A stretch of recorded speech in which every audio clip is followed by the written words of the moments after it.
Genuine question. Why do people enjoy rage-baiting trolling? Some people get pleasure from inflicting pain on others for reasons that don't make any sense to the rest of us. Most extreme example would be the serial killer. One of the least extreme examples would be the person who is verbally abusive on the internet, though that person still sucks. They enjoy the attention, positive or negative they get a fix from the interactions. It gives them a false sense of control and superiority. They aren't in a position to feel guilty, and they struggle to distinguish between positive and negative attention. More than that, it feeds their misanthropic beliefs that other people are untrustworthy, superficial, and hateful like them. Same reason why people do pranks. Messing with others can be fun. They have dark triad personality traits, at least according to a couple of studies. Why do people do this? Just to get a rise out of someone else? There's your answer, and it can indeed be incredibly fun for some people.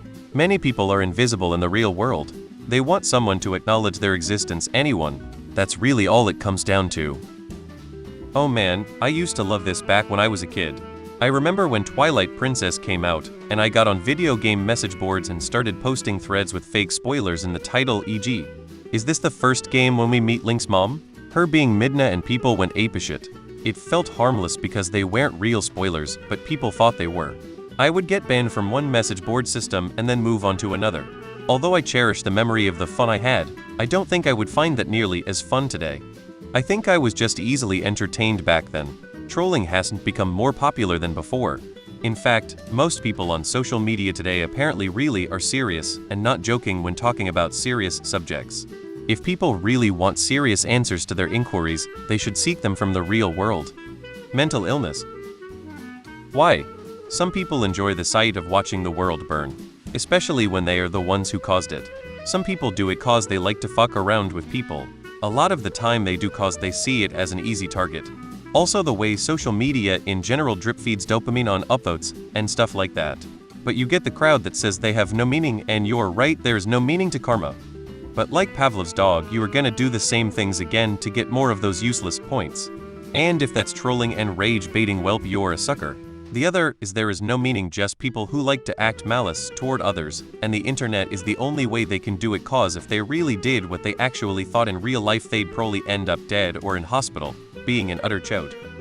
I think when we look back in 20 or 30 years, we're going to see that social media is addictive like a drug, and that some people get addicted to fighting online because it makes them feel like they are better than whoever they are fighting.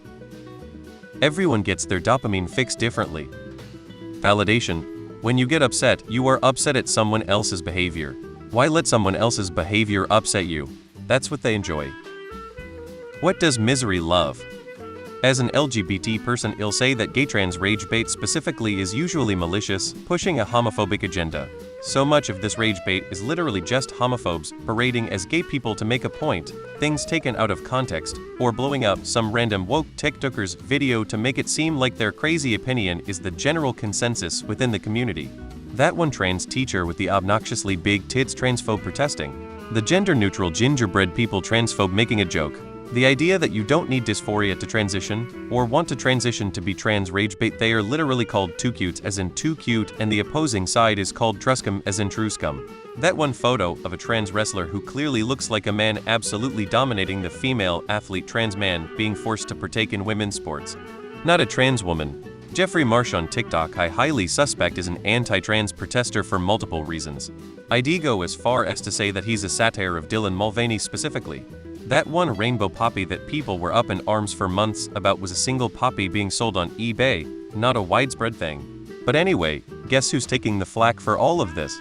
To get a rise and to annoy someone without consequences. Endorphin release?